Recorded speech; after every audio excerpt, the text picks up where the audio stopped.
Ladies and gentlemen, this evening we heard the second speech of Beata. Her main purpose, the main purpose of her speech was to practice a good speech organization. Did she succeed at that? I think yes, although there were quite a few things that could be improved. Now, let's start with the good things. What was very good about Beata's speech, that she had a clear organization. She had 3 points that she wanted to say. I saw her notes. It was like huge letters on her notes. 3 things that she wanted to say, an opening and a conclusion at the end. So that was very nice. Now, what could be improved, in my opinion, in her speech was the fact that the things that were between those 3 things were perhaps a little bit too chaotic for me. So I got a little bit confused as to, by listening, what were really the points. I knew that Beata had them, but I couldn't just get the main points. It was a little too confusing for me.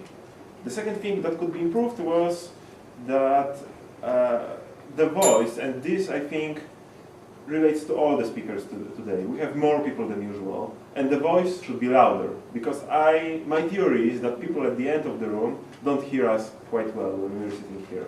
So the voice should be louder, and we should not be afraid to use the voice. And the third thing that could be improved,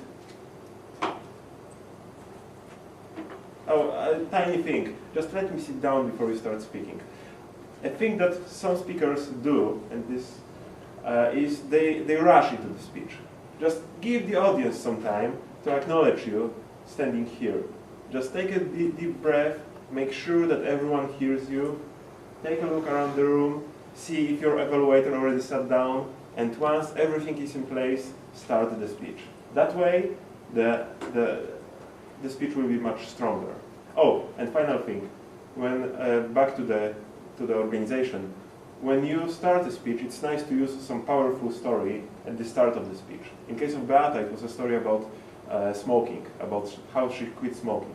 That's a very powerful, engaging story. And if that would be at the beginning, I think she would grab the audience by their hearts at the beginning. And we could see that the way she started to speak after that story was much stronger than before that story. So I could perhaps move that to the front.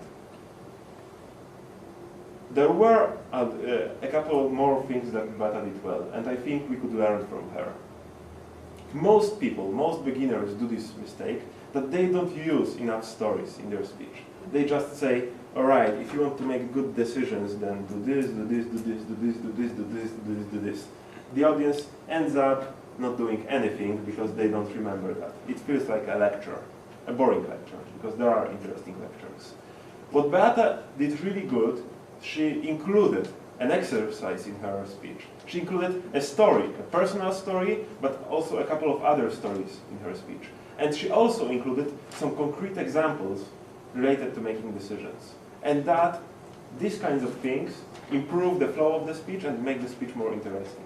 So the thing that we can really learn from Beata is how to use these good vehicles for transmitting the ideas.